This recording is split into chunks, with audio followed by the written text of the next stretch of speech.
IIT jam 2024 economics के जो questions हैं आपके वो बेसिकली 3 पार्ट में रफली आ रहे हैं. That is first part is eco, जो इको रिलेटेड क्वेश्चंस होंगे. Second part is maths, third part is stats and econometrics.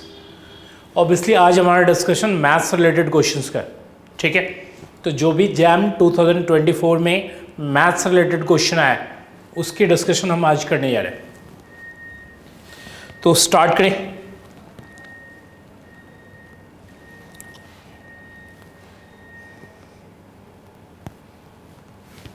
Just a minute.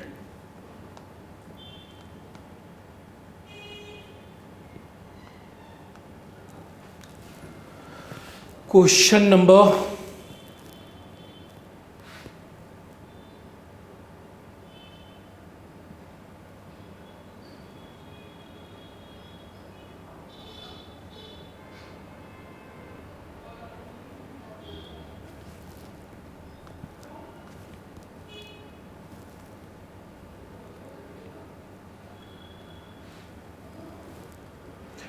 ये आपके 2024 क्वेश्चंस हैं. तो question number 1 obviously from stats था.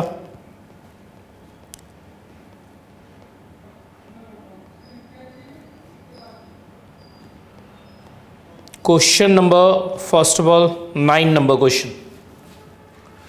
देखो S1 is equal to x comma y belongs to R2, x plus y is greater than equal to 1, x plus y is less than equal to 1. तो पहले तो आप इसका graph draw करोगे.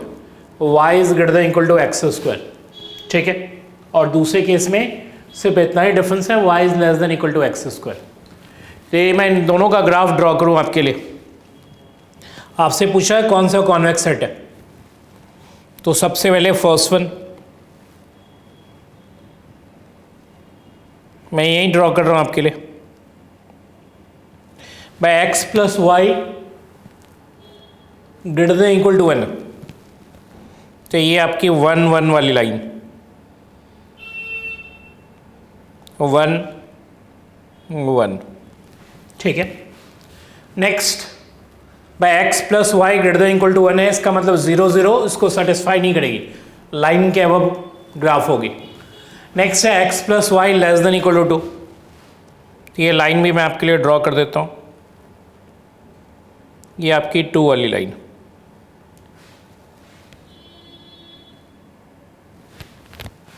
भाई ये आपकी 1 1, ये 1 वाली लाइन, ये 2 वाली लाइन. इससे अबव है, इससे बिलो है आपकी ग्राफ. ठीक है, क्योंकि वो लेस देन इक्वल टू 2 है और फर्स्ट केस में क्या है, ग्रेटर देन इक्वल टू. तो ग्राफ इस लाइन के अबव होगी और इस लाइन के बिलो होगी. लेकिन एक कर्व और आपको ड्रॉ करना है, that is y is equal to x square. तो यदि x पे स्क्वायर है तो y सिमेट्री y एक्सिस पे होगी, y पे स्क्वायर होगा तो सिमेट्री x एक्सिस पे होगी. ये आपको एक पैराबोला भी ड्रॉ करना है. एक पार्ट पैराबोला का यहाँ भी होगा, लेकिन ये फर्स्ट क्वाड्रेंट की ग्राफ है. ऑब्वियसली हम इधर वाले पार्ट का पैराबोला ड्रॉ नहीं करेंगे. अब रही बात, ये जो 1 0 है, सॉरी 0 1 है, ये इस इक्वेशन को सेटिस्फाई करती है नहीं करती है. तो 0 1 पैराबोला के इनसाइड का पॉइंट है और पैराबोला के इनसाइड का पॉइंट 0 1 इस इक्वेशन को सेटिस्फाई करती है y greater than equal to x square को. यदि आप यहाँ y 1 रखोगे फर्स्ट इक्वेशन के अंदर, रादर यहाँ y आप 1 रखोगे और x 0 रखोगे तो ये सेटिस्फाई हो जाएगी. तो मुझे बताइए पैराबोला के इनसाइड और इन दोनों लाइन के इनसाइड, रादर S1 आपकी ये पॉइंट, ये रीजन होगी.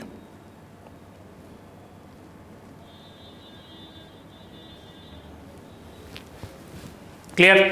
और यहाँ कॉन्वेक्स सेट होने के लिए किसी 2 पॉइंट को हम ज्वाइन करते हैं. ठीक है, वो लाइन सेगमेंट आपके कंप्लीट रीजन में होना चाहिए. तो किसी भी जगह ज्वाइनिंग कर लो आप. ये लाइन सेगमेंट किसी भी 2 पॉइंट को सेलेक्ट करो और उसे ज्वाइन करो. यदि वो कंप्लीटली लाइन सेगमेंट आपके रीजन में है तो ऑब्वियसली वो कॉन्वेक्स सेट. ठीक है, क्लियर.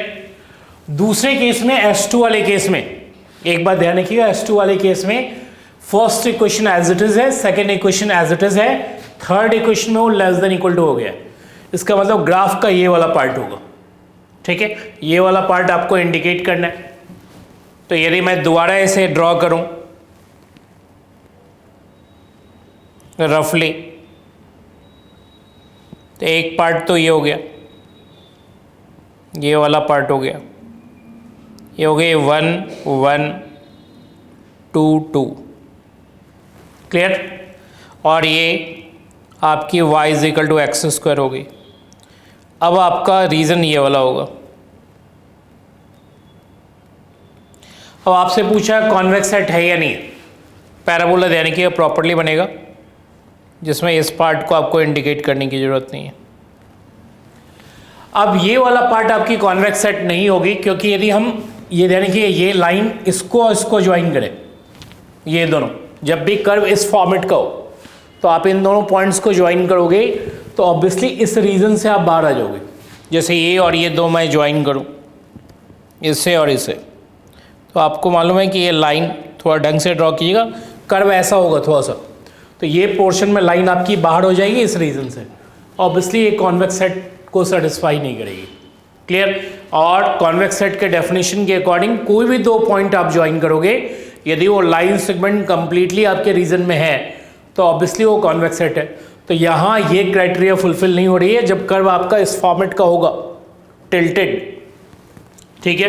तो वहाँ यदि आप किसी दो पॉइंट्स को ज्वाइन करोगे तो वो रीजन से बाहर होगी, तो रीजन से जैसे ही बाहर हो गई तो ऑब्वियसली कॉन्वेक्स सेट नहीं होगा। सो फर्स्ट वन आपकी कॉन्वेक्स सेट है, सेकेंड वन आपकी कॉन्वेक्स सेट नहीं है, ऑब्वियसली बी पार्ट आंसर है। नेक्स्ट क्वेश्चन नंबर 10,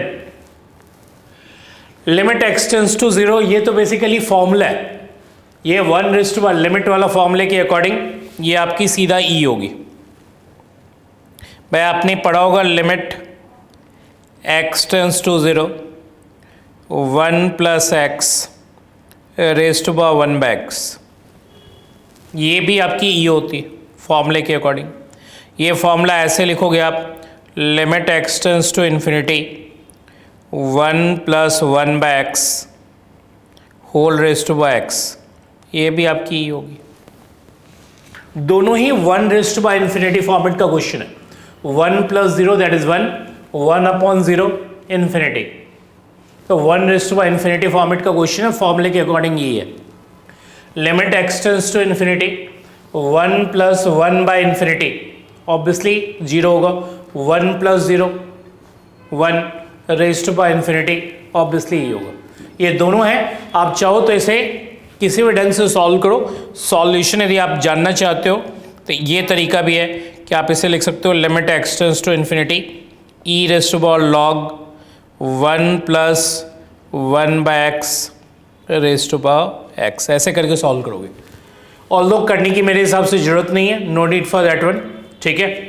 और नेक्स्ट ये हो जाएगी e raise to power limit x tends to infinity x log 1 + 1/x, ये जो पावर है वो आपकी आउटसाइड आ गई, क्लियर। और ध्यान रखिएगा जहाँ x होगा वहीं लिमिट लगेगी, तो x ऑब्वियसली पावर में है तो ऐसे लगा देना।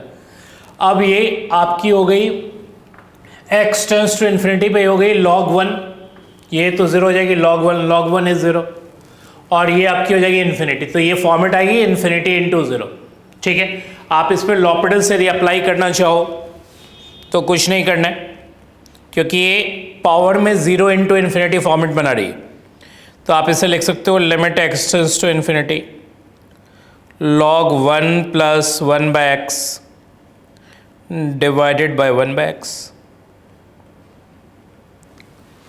अब आप इस पर लॉपिटल्स लगा दो तो आपका क्वेश्चन सॉल्व हो जाएगा। लिमिट एक्सटेंड्स टू इन्फिनिटी, क्योंकि ये 0/0 फॉर्म पिक कर लिया, इससे पहले ये किस फॉर्मेट का था, इन्फिनिटी × 0 फॉर्मेट का था, ठीक है। अब इसमें लगा दो, डिफ्रेंशिएट करोगे तो 1/1 + x आएगा इंटू -1/x² आएगा, डिवाइडेड बाय, लॉपिटल्स लगाने का तरीका आपके नॉलेज में होगा ही, न्यूमरेटर और डिनोमिनेटर अलग अलग डिफ्रेंशिएट करते हैं।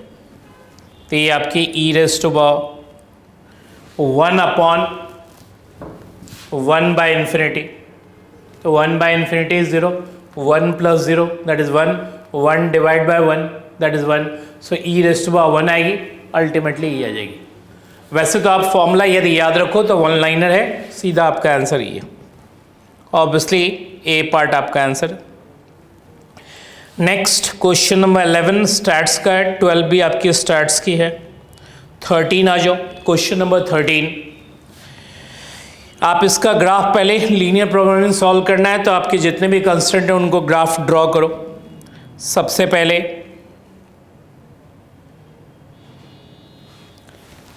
आप इनको ड्रॉ करो। 5x + 4y = 20, put x = 0, y की वैल्यू 5 होगी, पुट y = 0, x की वैल्यू 4 होगी। तो रफली आपकी 5 4, ये हो गई 5, ये हो गई 4, ये आपकी फर्स्ट ग्राफ हो गई। ऑब्वियसली इज लेस देन, तो नीचे वाला पार्ट इंडिकेट होगा। नेक्स्ट आ जाओ, 3x + 5y, put y = 0, x की वैल्यू 5, x की वैल्यू 5, पुट y = 0, x की वैल्यू 3। तो रफली आप इसे कह सकते हो ये 3 5 हो गई आपकी, 3 और ये हो गई 5। नेक्स्ट आ जाओ, 2x + y = 4 आपको ड्रॉ करना है, पुट y = 0, x की वैल्यू 2, पुट x = 0, y की वैल्यू 4। तो ये आपकी 4 हुई रफली, और इधर वैल्यू 2 है। ऑब्वियसली ये वाला पार्ट आएगा आपका, लेस देन इक्वल टू होने के कारण ये पार्ट इंडिकेट होगी।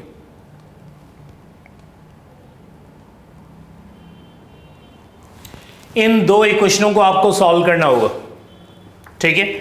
दो इक्वेशन कौन कौन सा, सेकेंड एंड थर्ड, क्योंकि इन्हीं दोनों का इंटरसेक्शन है यहाँ। इनको सॉल्व करोगे तो मेरे पास जो वैल्यू है, जो मैंने सॉल्व करके देखा है चेक करके, ये आ रही है 5/7, ये वाली वैल्यू, और 18/7। इसे चेक कर लीजिएगा प्रॉपरली, 5/7 एंड 18/7। अब एक एक करके आ जाओ। जैसे ही आपने सॉल्व कर लिया, तो एक पॉइंट तो ये 0 0 है, तो यहाँ z की वैल्यू आपकी 0 आएगी। यहाँ चेक करो एक एक करके, 0 0 पे 0 आएगी। नेक्स्ट 0 3 पे ये आपकी 9 आएगी, 0 3 पे 9 होगी। नेक्स्ट 2 0 पे ये आपकी हो जाएगी 4, तो ये आपकी 4 हो गई। और यदि इस पॉइंट पे चेक करोगे आप, तो हो जाएगा 10/7, 2x होने के कारण 10/7, और 3y होने के कारण 18 और 54/7। तो 10/7 + 54/7, 64/7 होगी। 64/7 ऑब्वियसली 9 पॉइंट समथिंग हुई, और 9 पॉइंट समथिंग होने के कारण मैक्सिमम वैल्यू ऑफ z आपकी ये होगी 64/7। कहाँ होगी? ऑब्वियसली 5/7, 18/7 पे होगी। ये आपकी बी पार्ट करेक्ट। नेक्स्ट आ जाओ। हाँ, ये आपकी डिफरेंशियल इक्वेशन की क्वेश्चन है, ठीक है। तो इसको सॉल्व करना है आपको। इक्वेशन मैं आपके लिए लिख देता हूं, rather xy dx - x² + y² × dy = 0, ठीक है। तो आप इसे लिखो, this implies xy dx = x² + y² × dy। तो ऑब्वियसली dy/dx यदि आप निकालोगे तो dy/dx के अकॉर्डिंग dx आपने इधर मूव कर दिया, ये टर्म आपकी इधर आ जाएगी। लिखो xy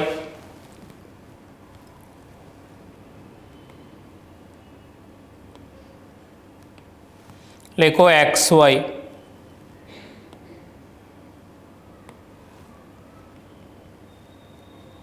अपॉन x² + y²। ये आपकी होमोजेनियस इक्वेशन है। न्यूमरेटर की डिग्री भी 2 है, डिनोमिनेटर की भी 2 है, ठीक है। तो आपको करना क्या है कि इसमें से आपको x² कॉमन लेनी है न्यूमरेटर में से, न्यूमरेटर में से एक्स स्क्वायर कॉमन लेने का मतलब हो गया कि ये आपकी हो गई, एक तो एक्स आ गया और यहाँ आएगा वाई बाय एक्स, तो ये आपकी हो गई वाई बाय एक्स। मतलब इक्वेशन को वाई बाय एक्स के टर्म्स में एक्सप्रेस कर लो, ठीक है। और यही बात आपको डिनोमिनेटर में भी करनी है, तो ये हो जाएगी 1 plus y by x whole square. X square cancel out कर देना, क्लियर। अब उसके बाद आपको पुट करना है, put y by x is equal to v, ये पुट करनी है होमोजेनियस इक्वेशन होने के कारण। Obviously y is equal to v x होगा। यदि आप इसका dy बाई डी एक्स निकालोगे तो dy बाई डी एक्स होगी v into 1 plus x into d v by d x. अब आपको इस dy बाई डी एक्स की जगह ये टर्म लिख देनी, v plus x into d v by d x. इसकी जगह dy बाई डी एक्स की जगह लिखो v plus x into d v by d x is equal to, numerator आपकी हो गई, न्यूमरेटर आपकी टर्म जो है y बाय एक्स आपने कॉमन लिया था ना, एक्स स्क्वायर, तो न्यूमरेटर आपकी हो गई v upon 1 plus v square. यहां तक आप इसे कॉपी कर लो, ठीक है। नेक्स्ट लाइन में x into d v by d x is equal to v upon 1 plus v square minus v होगा। एलसीएम लोगे तो आ जाएगी v minus v cube divide by 1 plus v square होगा। ये v और v आपकी कैंसिल आउट, ठीक है।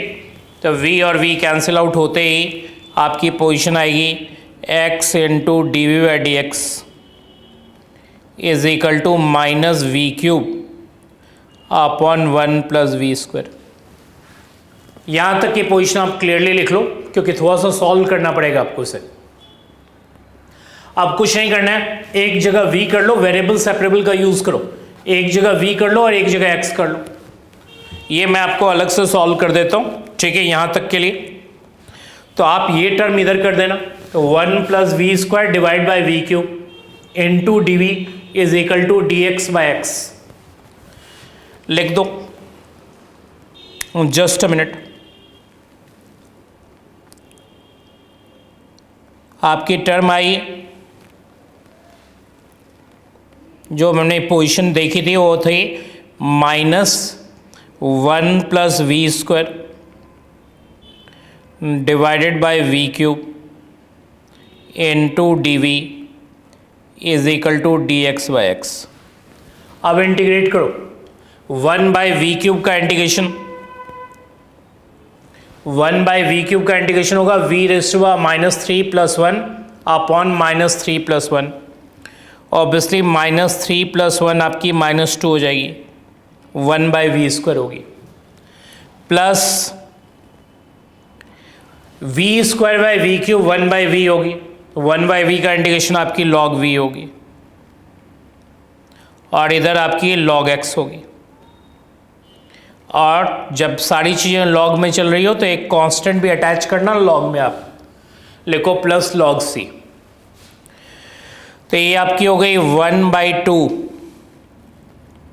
We square basically y by x है आपकी, तो v की जगह दिए y बाय एक्स रखोगे आप, तो ये हो जाएगा y square by x square यहाँ डिनोमिनेटर में, तो फाइनली ये आपकी x square by y square हो जाएगी, माइनस लॉग v होगी is equal to log x plus log c होगी। अब सारे टर्म राइट साइड कर दो, तो हो जाएगी half x square by y square is equal to log c into x into v, तो v आपकी y बाय एक्स है, वो आप सब्स्टिट्यूट कर दो, तो x x कैंसिल आउट हो गई, तो आपकी आ गई term half is equal into x square upon y square is equal to log cy। अब y की वैल्यू 1 रखना, क्योंकि क्वेश्चन में गिवन है आपको। एक बार क्वेश्चन में आपको दिखा देता हूं। क्वेश्चन में ये है कि y 1 है जब x 0 है, उससे बेसिकली कांस्टेंट निकाली जाती है। तो y 1 जब x 0, तो y की जगह 1 रख दो, x की जगह 0 रख दो। तो x जैसे ही 0 रखोगे y 1 रखोगे, तो यहाँ भी रखना है आपको y 1। तो आपकी एक्सप्रेशन आ जाएगी log c is equal to 0। और log c is equal to 0 का मतलब हो गया c इज इक्वल टू 1, क्योंकि log 1 0 होता है, तो c आपकी 1 होगी। तो आप इसे लिख सकते हो, this implies half x square by y square is equal to log Y.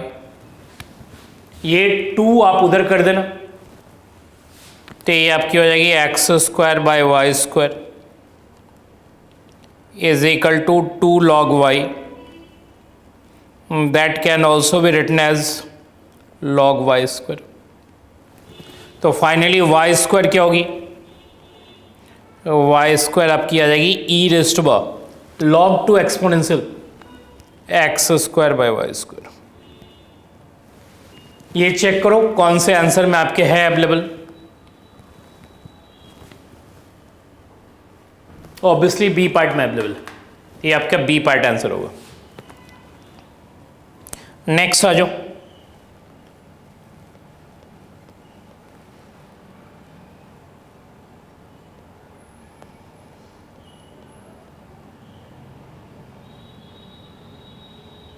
Question number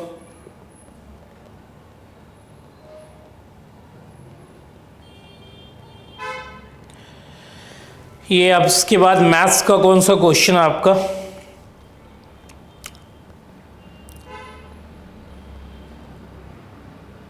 twenty 26, 27, 28, 29 ये आपका क्वेश्चन है। 29 नंबर क्वेश्चन। ये अगेन डिफरेंशियल इक्वेशन का क्वेश्चन आपका। लिखो और differential equation satisfied by circle with radius 3 and centre lying on y axis. ठीक है, रेडियस 3 है, सेंटर वाई एक्सिस पे लाई करती है। ये यानी कि इसका यदि मैं ग्राफ बनाऊं, ये यानी कि सेंटर ऑरिजिन से पास करती है, क्वेश्चन में कंफर्म नहीं है। ठीक है, तो आप कहीं भी ड्रॉ कर सकते हो ऐसा ग्राफ।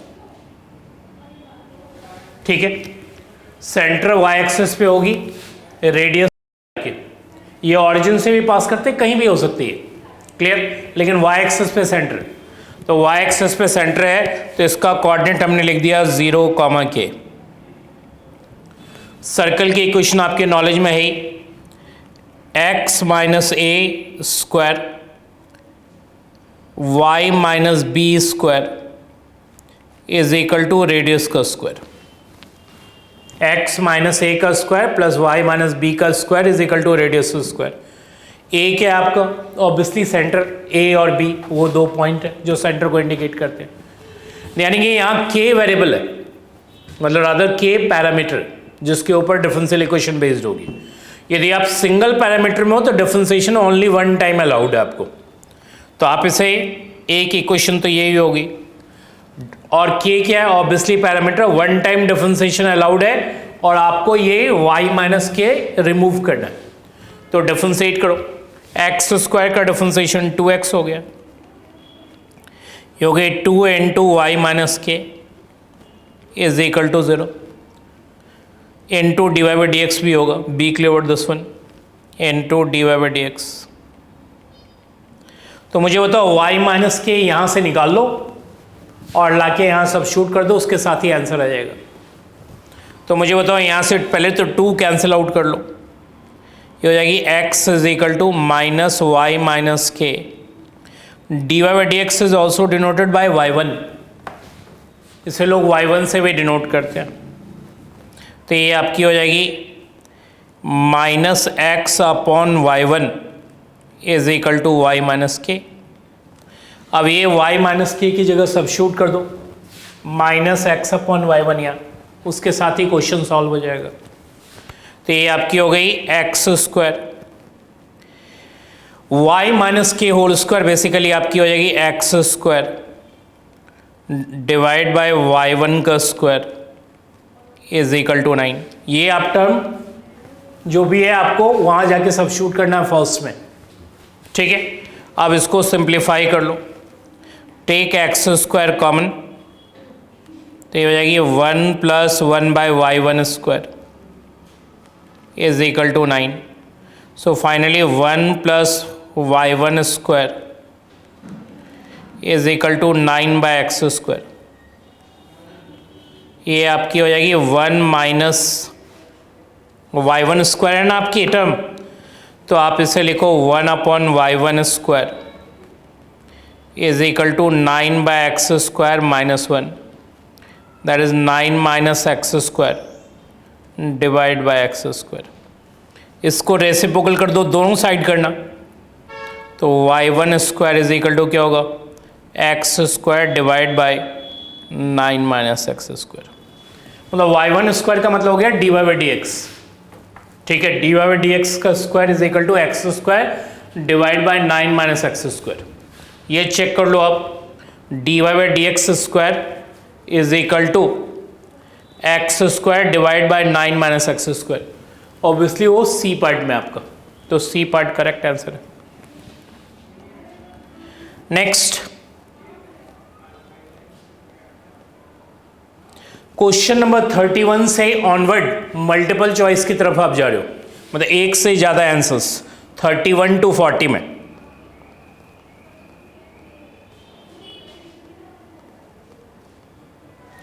मल्टीपल चॉइस क्वेश्चन है, एक से ज्यादा आंसर की पॉसिबिलिटी है। इसमें जो मैथ्स का क्वेश्चन आ रहा है वो क्वेश्चन नंबर 37 है। ये M ये आपकी मैट्रिक्स है 2 क्रॉस 2 और आइजन वैल्यूज इसके दो है। एक तो सबसे पहले ये ध्यान रखो कि आइजन वैल्यूज निकालने का जो तरीका है वो है M माइनस लैम्डा आई का डिटरमिनेंट आपकी जीरो होनी चाहिए। तो M minus lambda I means identity matrix, उसका डिटरमिनेंट जीरो होना चाहिए। तो M माइनस लैम्डा आई यदि निकालोगे तो मुझे बताओ अल्फा माइनस, आपको मालूम है आइडेंटिटी मैट्रिक्स में क्या होती है 1 0, ठीक है, और 0 1, तो ये हो जाएगी अल्फा माइनस लैम्डा, और ये आपकी -6 ही रहेगी, ये रहेगी -1, और ये हो गई 1 minus lambda is equal to 0। कोई प्रॉब्लम यहाँ तक? अब रही बात, इसको यदि आप करोगे तो ये हो जाएगी alpha minus lambda 1 minus lambda, और ये आपकी आएगी -6 इज इक्वल टू 0।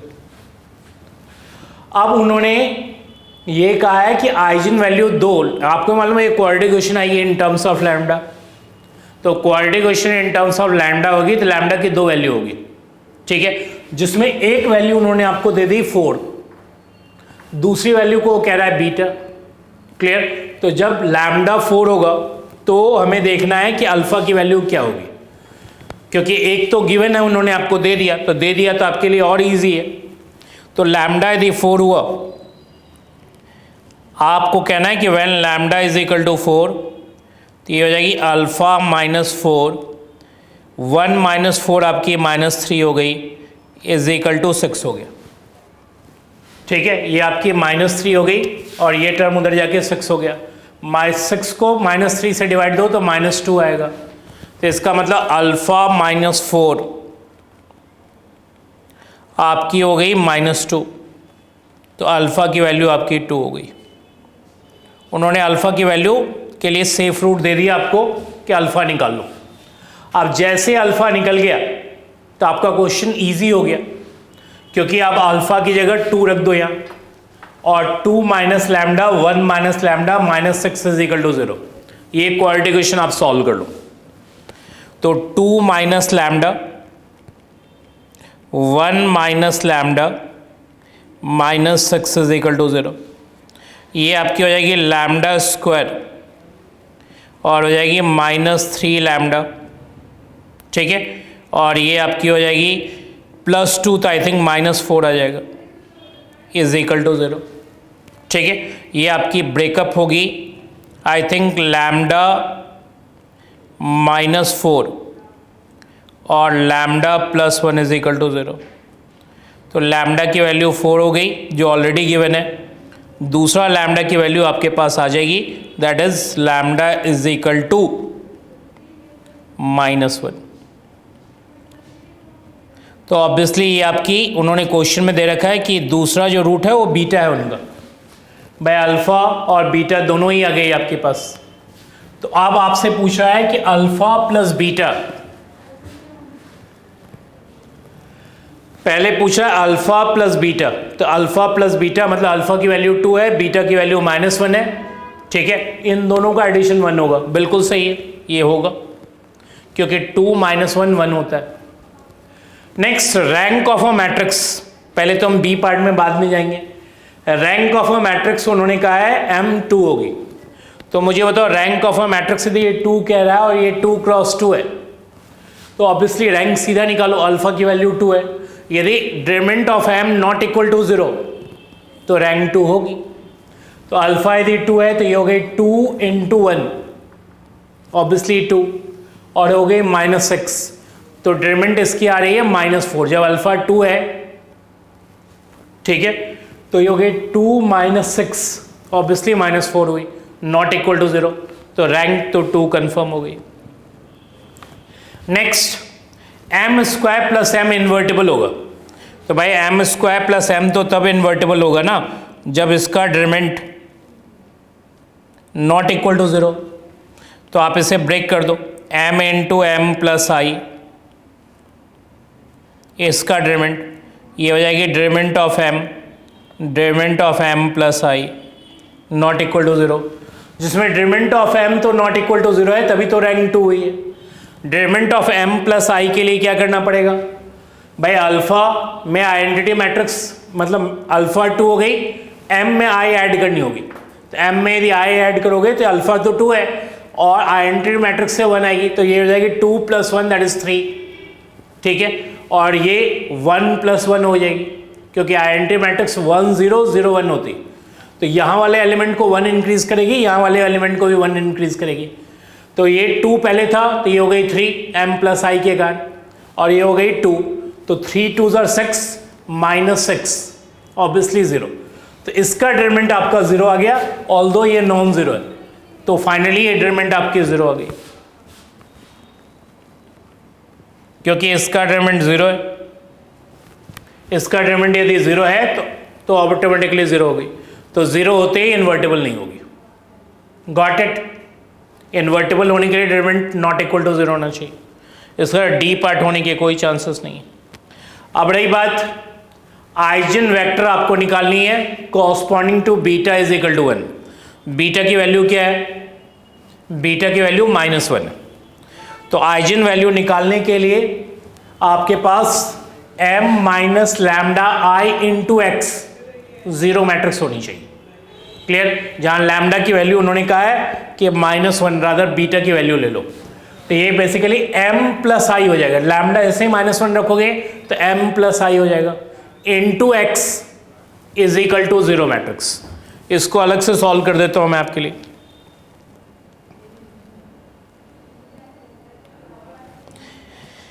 बीटा उन्होंने कहा है -1 लेने के लिए, तो उसके अकॉर्डिंग मैट्रिक्स के फॉर्म में हो जाएगी m + i × x matrix is equal to 0। इसको यदि आप सॉल्व करोगे तो अल्फा तो 2 था आपका, तो 2 + 1 आई थिंक 3 हो जाएगा। ठीक है, और यहाँ आई थिंक -6 था, यहाँ तो कोई चेंज नहीं है आपकी। एक बार मैं फिर से देख लेता हूँ। हाँ 2 और यहाँ भी 2 होगी, यहाँ -6 -1 ही रहेगी।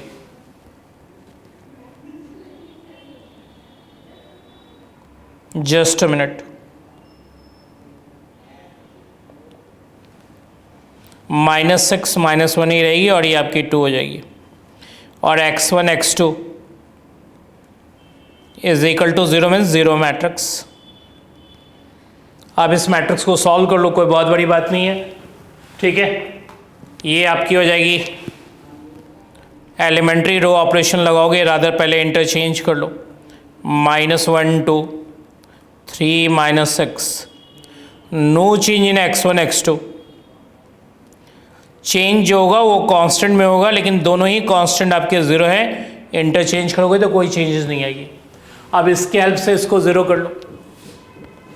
तो जैसे ही 0 करोगे R2 में ऑपरेशन R2 + 3R1, तो ये आपकी हो जाएगी -1 2 0 0 x1 x2 is equal to 0 0। तो इक्वेशन हो जाएगी -x1 + 2x2 is equal to 0। Second equation होगी 0 is equal to 0, rather x1 is equal to 2x2 होगी। जो भी vector x1 is equal to 2x2 को सेटिस्फाई करेगा वो उसका आइजन वेक्टर होगा। यानी कि इसमें 0 0 अलाउड नहीं है, मतलब यहाँ 0 0 नहीं सब्स्टिट्यूट कर सकते आप। तो इसका मतलब x1 होगी 2k और x2 होगी k।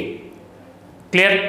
तो आपकी जो मैट्रिक्स हुई वो होगी, आइजन वेक्टर जो हुई आपकी वो हो गई x1 x2 is equal to, यहाँ यदि आप k रखोगे तो ये 2k आएगा।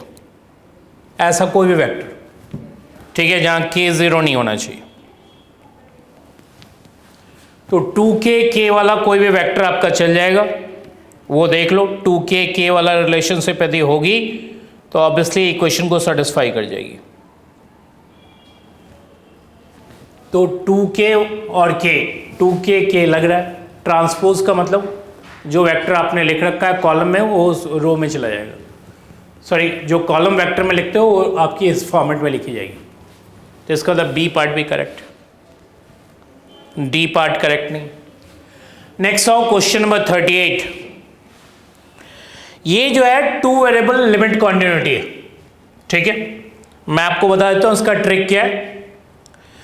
यानी कि 2 वेरिएबल में 0 0 को जो अप्रोच करने का वे होता है, क्योंकि लिमिट 0 0 पे पूछ रहे हो, वो इनफाइनाइट है। आप यहां से भी अप्रोच कर सकते हो, आप यहां से भी अप्रोच कर सकते हो, ठीक है। आप चाहो तो ऐसे अप्रोच कर सकते हो, आप चाहो इस लाइन से अप्रोच कर सकते हो। मतलब 0 0, यानी कि जब आप 1 वेरिएबल में होते हो तो 2 ही तरफ से अप्रोच होती है, या तो लेफ्ट हैंड लिमिट या राइट हैंड लिमिट। लेकिन जब 2 वेरिएबल में होते हो तो आप 0 0 को इनफाइनाइट तरीके से अप्रोच कर सकते हो, जिसमें लाइंस के थ्रू मैंने आपको बता दिया। इवन पैराबोला के थ्रू भी अप्रोच कर सकते हो, क्यूबिक के इक्वेशन के थ्रू भी 0 0 जा सकते हो आप। तो इनफाइनाइट वेज है। लेकिन यदि कोई भी वे आपको ऐसा मिल गया जिसमें वो आंसर्स आपको मालूम है, यूनिट लिमिट जो होती है वो यूनिक होती है। तो लिमिट यदि यूनिक नहीं आ रही है, डिफरेंट आ रही है, जैसे मैं पैराबोला के थ्रू अप्रोच करूं, और आपको भी मालूम है पैराबोला की इक्वेशन कई तरह के फॉर्मेट की हो सकती है। y = x², y = 2x², y = 3x²। तो सपोज मैंने यहाँ अप्रोच की, यानी कि यहाँ 4 डिग्री, तो आपको यहाँ ऐसे सब्स्टिट्यूट करना है टर्म y की जगह, जिससे कि ये 4 डिग्री का हो जाए। तो मैं यहाँ लिखने जा रहा हूँ y = mx², ठीक है। मतलब हम अप्रोच कर रहे हैं y = mx² का मतलब y = 2x², 3x², इस तरह का 1 × x²। तो यहाँ x² रखोगे, y = x², तो ये 4 डिग्री का होगा, डिनोमिनेटर भी 4 डिग्री का हो जाएगा। तो मुझे बताओ यदि मैं अप्रोच करूं तो ये आ जाएगी fx, mx² is equal to हो जाएगा mx4, ये हो जाएगी x4 + m² x4। mx² से मैंने अप्रोच की, x4 कैंसिल आउट हो जाएगी, न्यूमरेटर में m रह जाएगी, डिनोमिनेटर में 1 + m² रह जाएगा। अब रही बात m की वैल्यू, यदि आप चेंज करोगे तो लिमिट आपकी चेंज होती रहेगी। लिमिट x टेंड्स टू 0 0 है ही, ठीक है। 0 0 पे लिमिट क्या रहा हो क्लियरली देखने के लिए। तो आप यदि आप 0 0 को अप्रोच कर रहे हो इसके थ्रू, तो ये बेसिकली m के ऊपर डिपेंड करेगा। तो m तो 1 भी हो सकता है, M2 भी हो सकता है। तो जब आपने पैराबोला के थ्रू 0 0 अप्रोच किया, तो एक जब पैराबोला लिया आपने y is equal to x square, तो ये वैल्यू आपकी हो जाएगी 1 + 1 का स्क्वायर, ठीक है, ऑब्वियसली 1/2 होगी।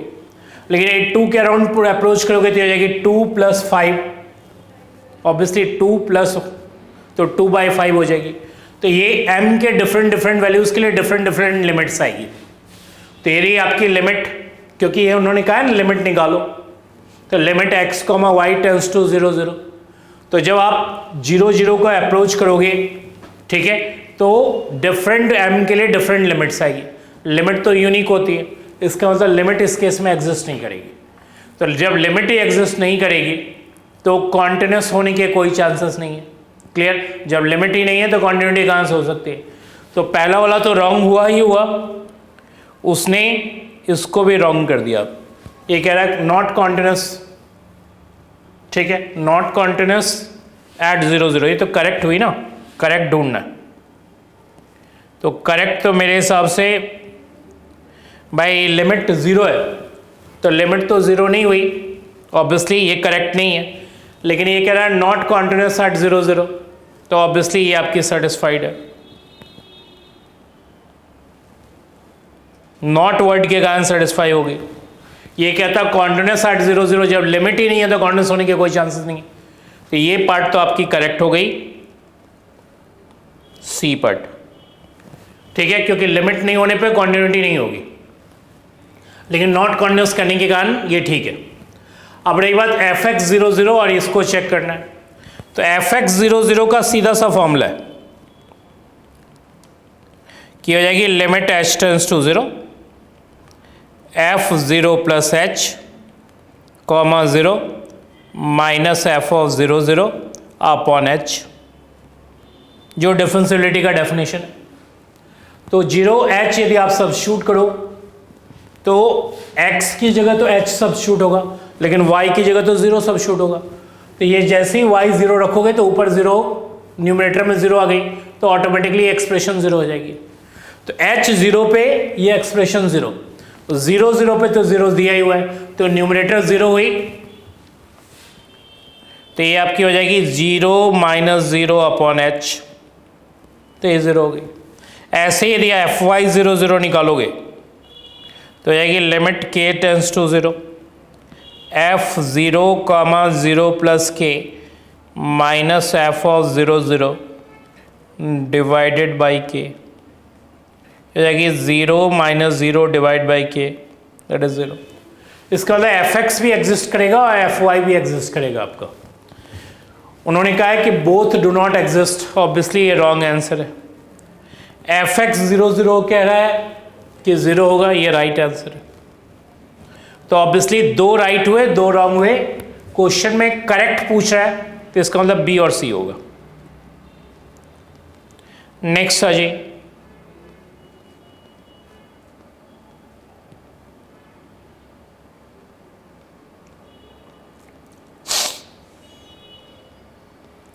ये एक सिंपल सा क्वेश्चन है आपका, आपसे कह रहा है नो सॉल्यूशन। नो सॉल्यूशन का जो तरीका है वो rank of A is not equal to rank of A oblique B है। ये क्राइटेरिया जब भी सेटिस्फाई होगा तो नो सॉल्यूशन होगा। आप इसे ऐसे लिख लो मैट्रिक्स फॉर्म में, 1 1, यहाँ लिखो 1 k² - 8, और यहाँ लिखो 3 और यहाँ लिख दो k। अब यहाँ ये आपकी हो जाएगी 1 1, ये हो जाएगी 0 k² - 9, और ये हो जाएगी 3k - 3। एलिमेंट्री रो ऑपरेशन लगा दिया हमने, इसके हेल्प से इसको 0 किया, तो ये हो गई 1 - 1 0, तो ये हो जाएगी k² - 9, और ये हो जाएगी k - 3। अब आपको मालूम है रैंक ऑफ ए 1 होगा जब ये टर्म आपकी 0 होगी, ठीक है। तो यहाँ से k की वैल्यू क्या आएगी, +-3। तो मुझे बताओ कि रैंक ऑफ ए 1 कब होगा, जब k की वैल्यू +-3 होगी। Rank of A oblique B आपको 2 चाहिए, तो पहले तो ये देखो कि 1 कब होगा, तो 1 तो तब होगा जब k माइनस 3 आपकी 0 होगी, मतलब k की वैल्यू 3 होगी। तो 3 यहाँ भी है, 3 यहाँ भी है। इस केस में आपकी नो सॉल्यूशन नहीं होगी, क्योंकि रीजन k यदि 3 होगा तो ये भी टर्म 0 होगा, ये भी टर्म 0 होगा। Obviously rank of a is equal to rank of a oblique b हो जाएगा। लेकिन यदि k माइनस 3 हुई तो ये टर्म तो आपकी 0 हो जाएगी, रादर रैंक ऑफ a 1 हो जाएगा, और ये टर्म आपकी -3 ऑब्वियसली नॉट इक्वल टू 0 होगी, मतलब -6 होगी। तो इसका मतलब rank of a oblique b आपकी 2 हो जाएगी। ठीक है, तो k की वैल्यू -3 होते ही नो सॉल्यूशन की तरफ चला जाएगा। नेक्स्ट, और कोई क्वेश्चन है देख लेते हैं। मैथ्स रिलेटेड आपकी इतनी ही क्वेश्चंस थी जो मुझे डिस्कस करना था, और कोई नहीं। ठीक है,